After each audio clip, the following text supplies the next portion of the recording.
Seorang turis asing yang sedang berlibur di Indonesia tiba-tiba saja harus berurusan dengan komplotan begal kejam yang sering mengambil paksa para gadis desa untuk diperjualbelikan. Bule, pecahkan palamu.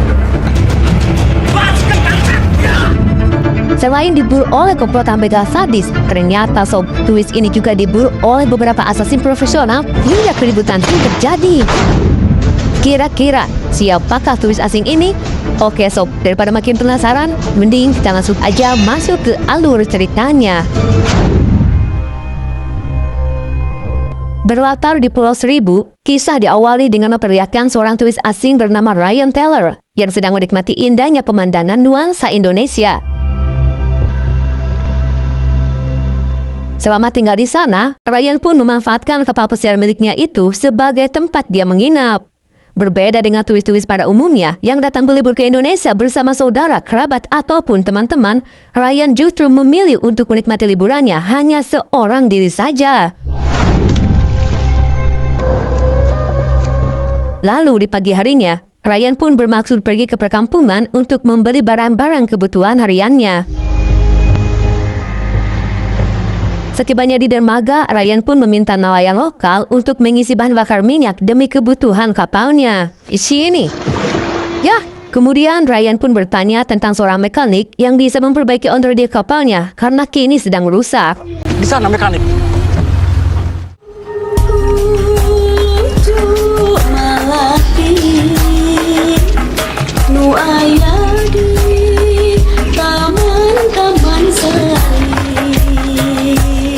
Setelah menelusuri jalanan kampung, akhirnya Ryan pun menemukan seorang mekanik di sebuah tempat servis yang ternyata sob, dia adalah seorang mantan preman paling disegani di kota Bandung, yaitu Kang Emus, sang preman pensiun. Sorry, I have no, but I can make. Namun Kang Emus yang kini telah pensiun sebagai preman pun sepertinya memilih untuk beralih profesi menjadi tukang bubut di Kepulauan Seribu ini. Kemudian Ryan pun bertemu dengan seorang anak kampung bernama Doni yang meminta Ryan untuk memberinya pekerjaan sebagai tukang bantu-bantu selama Ryan ada di pulau tersebut. Please, I help you. I good worker. Saat mereka sedang belanja keperluan, terlihatlah seorang perempuan yang sedang mencoba untuk kasbon di sebuah warung. Namun sayangnya sob, si Amang pemilik warung malah memarahi perempuan tersebut karena utang kasbon yang kemarin aja belum dia bayar. Saya belum utang lagi nggak pak? Perempuan sialan datang minta-minta, sana pergi!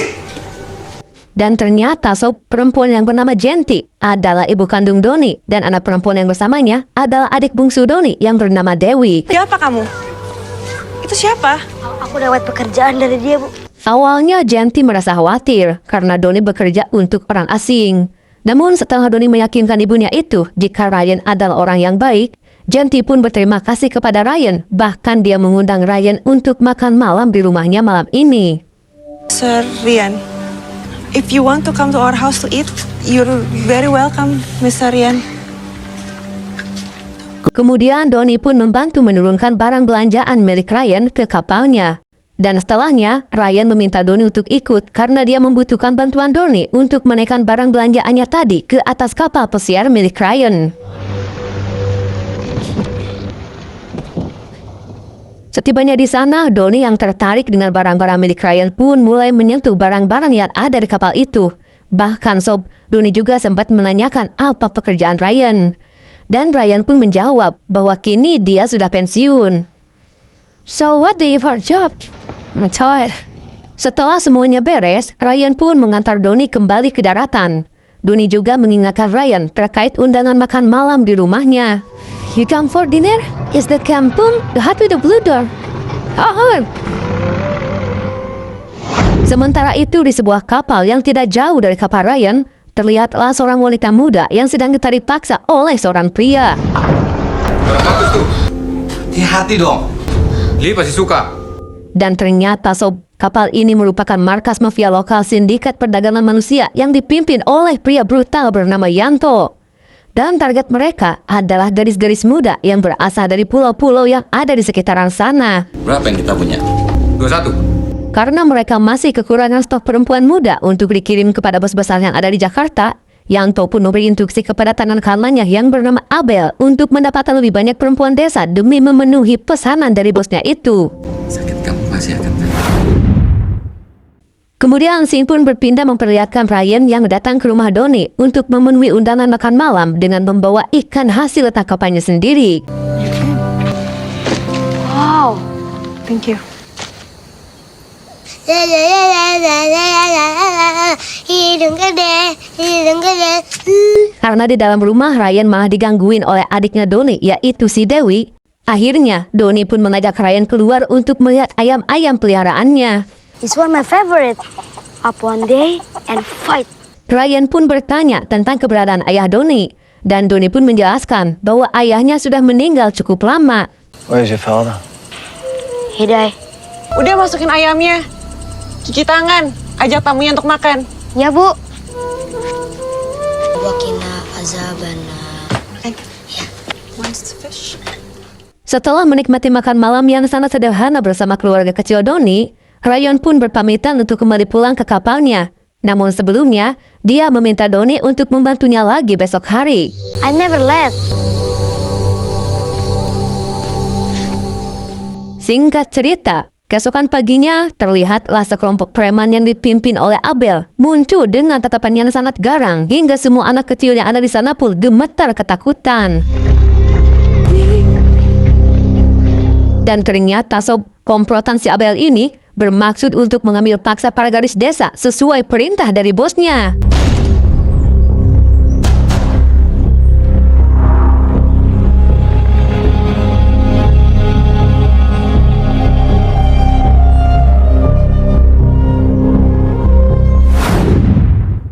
Sementara itu, Ryan yang sepertinya mulai merasa nyaman dengan keluarga Donnie terlihat sering menghabiskan waktunya di sana.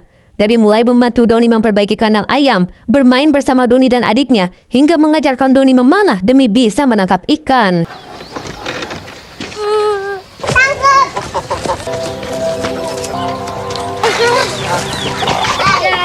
We provide.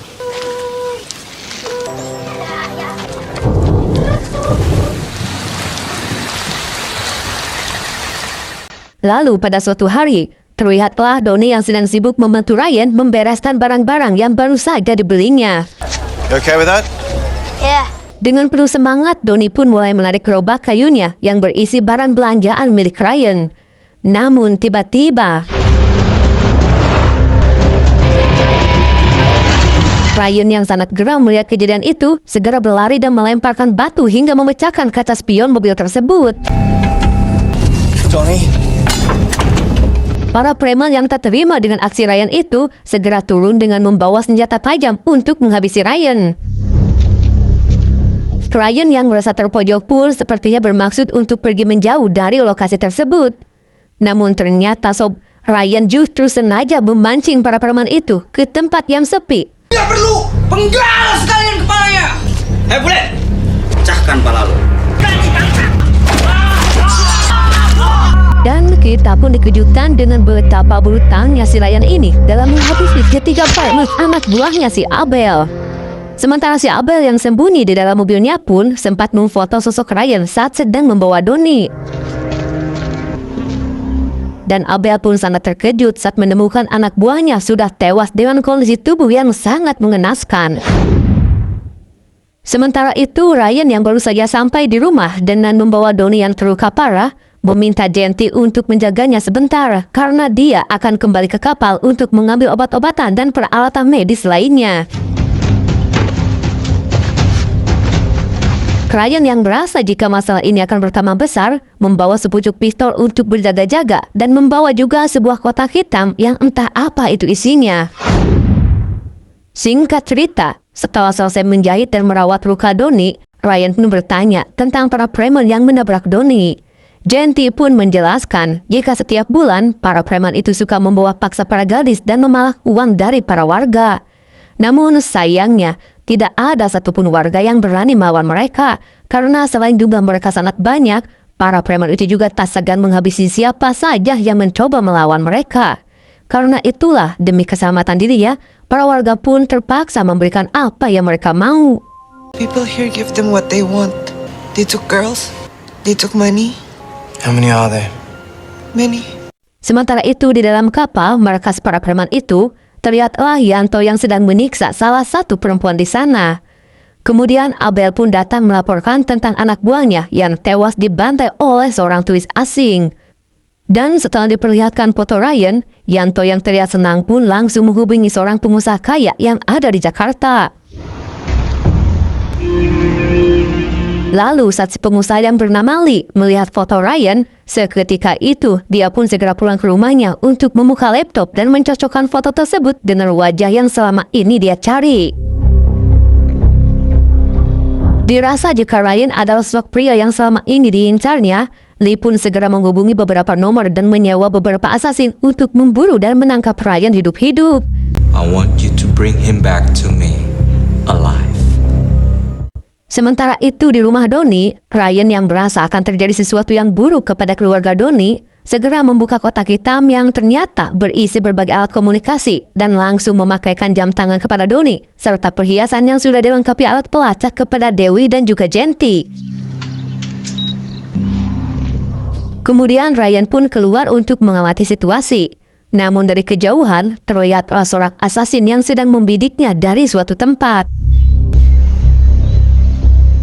Entah siapa Ryan ini sebenarnya, Sob. Tapi yang pasti, saat ini Ryan yang menyadari jika dirinya sedang dibidik, sengaja berjalan di area tertutup hingga memasuki toko perlengkapan alat-alat selam. Lalu, tiba-tiba...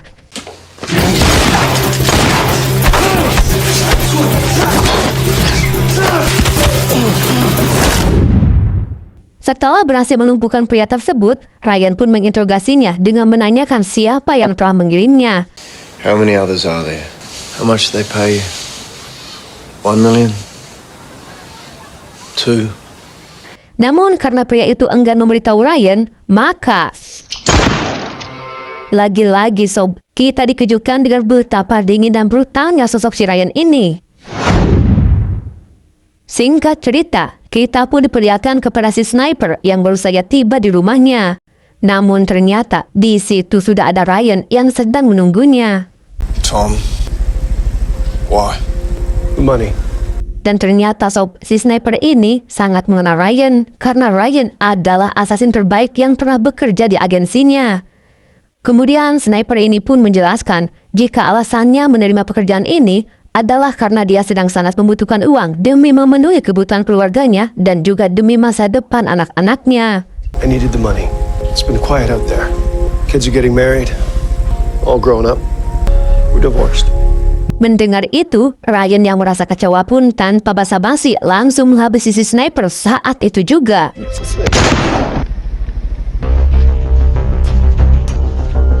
Kemudian Ryan pun mengeluarkan sesuatu yang selama ini tertanam di dadanya, yaitu semacam alat yang mirip GPS, dan kemudian dia pun mengaktifkannya. Sementara itu di kota New York, seorang wanita bernama Toby yang merupakan admin dari sebuah organisasi asasin terbesar di seluruh dunia menerima sinyal dari Ryan yang telah memulihkan kembali statusnya dan siap untuk beraksi.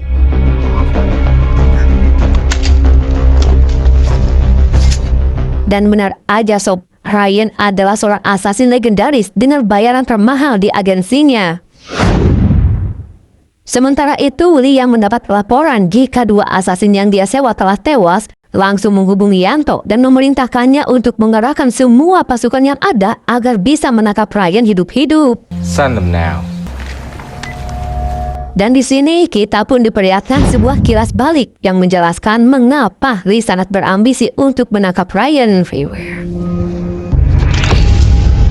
This had to happen. Jadi ternyata Sob, beberapa tahun yang lalu, kedua orang tua Lee telah dihabisi oleh Ryan tepat di depan matanya sendiri. Sementara itu di Pulau Seribu, terlihat Abel dan pasukannya telah tiba di daratan dan bersiap untuk menangkap Ryan. Dan Abel pun memerintahkan anak buahnya untuk menyebar ke berbagai lokasi. Sementara dirinya berencana untuk menculik Doni dan juga Dewi untuk diserahkan kepada Lee agar Ryan tidak punya pilihan lain selain mengikuti mereka berdua ke Jakarta. Baik, saya bos.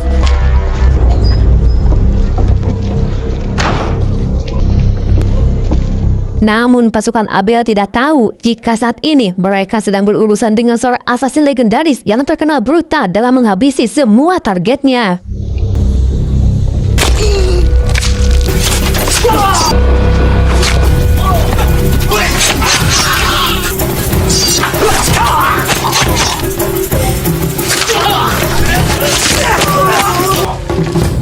Setelah membantai semua pasukan Abel, Ryan pun mendatangi rumah Donnie.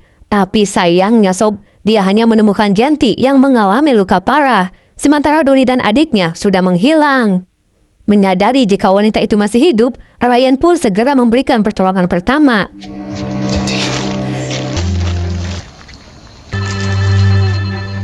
Lalu terdengarlah suara ponsel berdering yang ternyata itu panggilan dari Lee yang mengancam akan menghabisi Donnie dan juga Dewi jika Ryan tidak segera datang ke Jakarta dalam waktu 2 jam.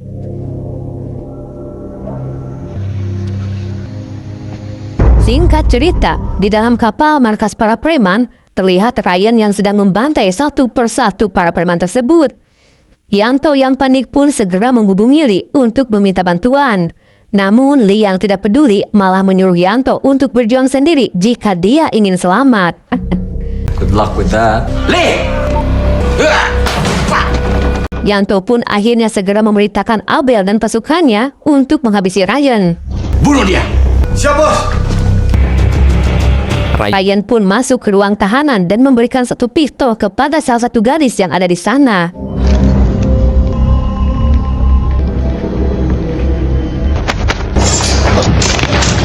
Lalu saat Abel berusaha menyerang,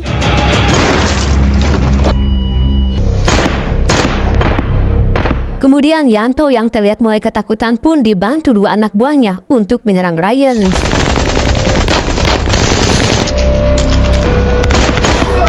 Dengan mudahnya sob, Ryan menghabisi anak buah Yanto dan berhasil menembak kedua kaki Yanto hingga bos preman yang awalnya terlihat sangar kini merengek minta ampun di hadapan sang assassin legendaris yaitu si Ryan. Women, panik, I don't need anything. Tanpa belas kasih, Ryan pun menghabisi Yanto dengan cara yang sangat membrutalkan. Kemudian dalam perjalanan menuju Jakarta, Ryan pun menghubungi Toby untuk menyewa jasa seorang sniper. How can we help them? I need a long-range console and satellite tracker too. Toby memberitahunya bahwa hanya ada satu sniper yang dekat dengan lokasinya saat ini. Dan biayanya adalah $1 juta untuk 1 jam. Price will be 1 million. First, Ryan pun setuju dan segera melakukan transfer ke sniper yang ada di Jakarta. Singkat cerita, Ryan pun tiba di Jakarta, tepatnya di Tanjung Priuk, di mana si sniper yang dia sewa sudah menunggunya. Sniper itu pun menunjukkan tempat di mana Ryan bisa mendapatkan alat untuk mereka bisa berkomunikasi. Purchase request code, just sending coordinates relocate to Mark 1 hold stop. Copy that. Setelah terhubung, Ryan pun langsung naik bajai dan meminta si supir untuk mengantarkannya ke lokasi tempat Donnie dan juga Dewi disekap.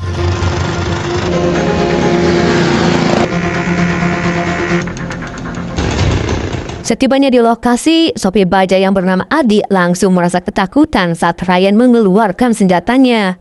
Dan Ryan pun meminta Adi untuk tetap di tempat itu sampai semuanya selesai. I need you to listen to me. I'm gonna go into this building, I'm gonna get a small go. Meskipun Adi awalnya menolak, dia akhirnya setuju setelah Ryan menjelaskan bahwa orang-orang yang ada di dalam gedung itu adalah penjahat psikopat yang seharusnya dilenyapkan. I wanna make sure they never do it again, but I need your help. Look, you are not in danger as long as you stay here, okay? Lalu dengan tenang dan percaya diri, Ryan pun melangkah menghampiri 2 penjaga hingga saat penjaga itu berteriak mengusirnya. Berhenti! Tembak lihat!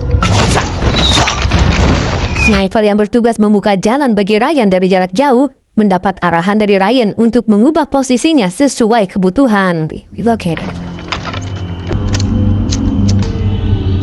Dan inilah saatnya bagi Ryan untuk membrutal membantai para preman yang menjaga Donnie dan juga Dewi.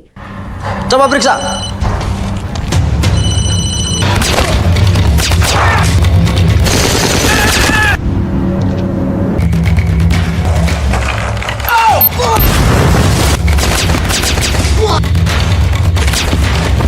Sementara itu, Adi terlihat sangat panik saat 3 preman yang mengira jika dia adalah teman Ryan hendak menghabisinya.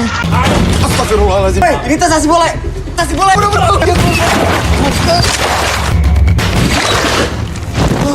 Ternyata sebelumnya Ryan telah memerintahkan si sniper untuk melindungi adik si supir bajai. Setelah Ryan tiba di lantai atas, ia pun melihat Dewi yang sedang disekap oleh sekelompok preman yang dipimpin oleh Vargas. Ryan Teller, what an admirer. Ternyata Vargas adalah penggemar berat Ryan sejak lama. Dia sangat terpukau saat melihat aksi Ryan ketika bertugas di Korea. Dan bagi Vargas, Ryan adalah satu-satunya asasin yang mampu menyelesaikan misi yang tampaknya sangat mustahil.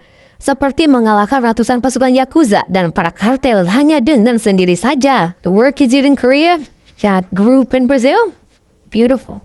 Sementara itu, si sniper melaporkan jika saat ini ia hanya bisa membidik 2 target saja dan menunggu konfirmasi dari Ryan. You 3 o'clock, you 9 o'clock. Clear shot, 2 targets. Namun sebelum Ryan memberi instruksi lebih lanjut, Ryan pun ingin mendengarkan omong kosong dari Lee yang dengan percaya diri memamerkan kekayaan dan kekuasaannya. Dan dia pun bertekad untuk menghabisi Ryan sendirian karena ia ingin membalas dendam atas kematian orang tuanya.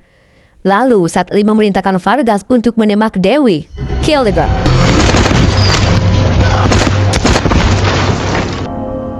Setelah semua preman itu tewas dalam hitungan detik, Lee pun semakin dibuat panik saat melihat Ryan menghabisi Vargas dengan metode siksaan yang sangat menyakitkan.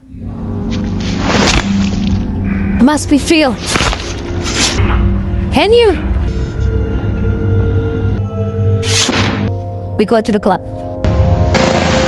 Singkat cerita, Ryan pun menitipkan Dewi di rumah Adi dan meminta istri Adi untuk merawat Dewi. Lalu kemudian dia pun meminta Adi mengantarkannya ke sebuah klub tempat Doni disekap. Setibanya di sana, Adi pun diminta untuk berpura-pura jadi orang kaya dan membagikan beberapa lembar uang dolar kepada para petugas keamanan. Mendingan lu pergi dari sini. Do you take Americans? Oh, bos. Setelah semua lembaran uang dolar itu diberikan kepada semua petugas yang ada di sana, tiba-tiba ternyata uang-uang tersebut telah dilengkapi dengan bahan peledak hingga petugas keamanan di klub itu pun tewas seketika. Sementara pengunjung yang ketakutan lalu mendobrak pintu dan berlarian keluar ruangan. Dan kini Ryan pun mulai beraksi dengan membantai para penjaga yang masih tersisa.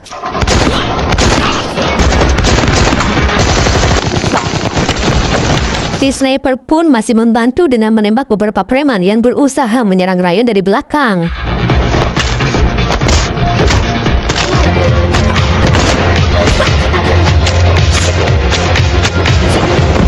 Dan setelah waktu tugasnya selesai, sniper pun pergi melanjutkan pekerjaannya di lokasi yang lain.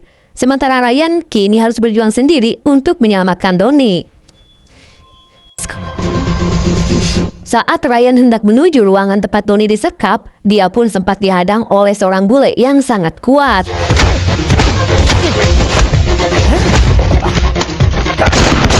Meski Ryan berhasil mengalahkan bule itu, namun kini Ryan tampak mulai kelelahan, hingga pandangannya pun mulai kabur.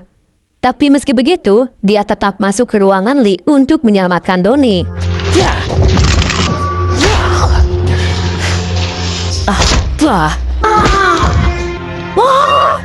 Melihat Ryan yang terkapar lemah tak berdaya, Lee pun merasa bangga karena telah berhasil mengalahkan sang asasin legendaris yang telah menghabisi kedua orang tuanya.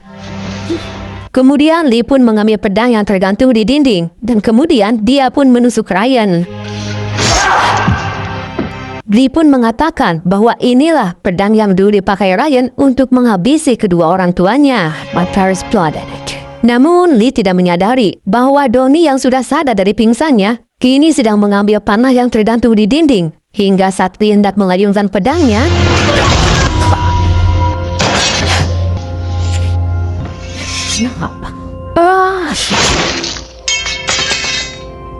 setelah semuanya selesai, Ryan dan Doni pun meninggalkan tempat itu. Dan para polisi pun mulai berdatangan ke lokasi tersebut.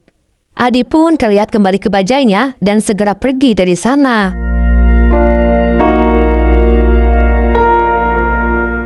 Lalu beberapa hari kemudian, di Pelabuhan Tanjung Priuk, Adi yang sedang tidur di bajainya terbangun karena merasakan guncangan di bajainya. Dia mengira itu adalah Ryan, tapi ternyata tidak ada siapa-siapa. Hanya ada sebuah koper dengan nomor kombinasi untuk membukanya. Dan saat melihat 4 digit nomor yang tertulis di foto keluarganya, Adi pun mencoba membuka kopernya dengan nomor tersebut. Lalu betapa terkejutnya Adi saat mengetahui jika koper tersebut berisi tumpukan uang yang sangat banyak. Dan dalam koper itu juga Adi menemukan foto Ryan bersama Doni dan keluarganya. Dan itu berarti kini Ryan telah hidup bahagia bersama keluarga Doni. Nah, jadi sob, Ryan sang assassin legendaris yang sebenarnya telah pensiun dan ingin menjalani hidup dengan damai dan tentram, memilih negara kita tercinta yaitu Indonesia yang dikenal dengan keindahan alam dan keramahan para penduduknya sebagai tempat untuk dirinya bisa menghabiskan sisa umurnya dengan tenang. Namun karena adanya sekelompok oknum yaitu para preman, itulah yang menjadikan citra Indonesia jadi buruk di mata dunia. Maka ingatlah sob, negara kita dihargai bukan karena kehebatannya dalam bertempur, tapi karena keindahan alam dan keramahan para penduduknya. Karena kekuatan sejati tidaklah dilihat dari seberapa tangguh dalam mengintimidasi, tapi ditentukan dari seberapa tulus dalam menghargai dan saling menghormati. Umar bin Khattab pernah berkata, cara terbaik untuk mengalahkan seseorang adalah mengalahkannya dengan kesopanan. Seperti biasa, like kalau kalian suka, dislike kalau enggak, subscribe kalau belum. Sampai jumpa di video yang lain. Sekian dari saya, pamit undur diri. Assalamualaikum warahmatullahi wabarakatuh.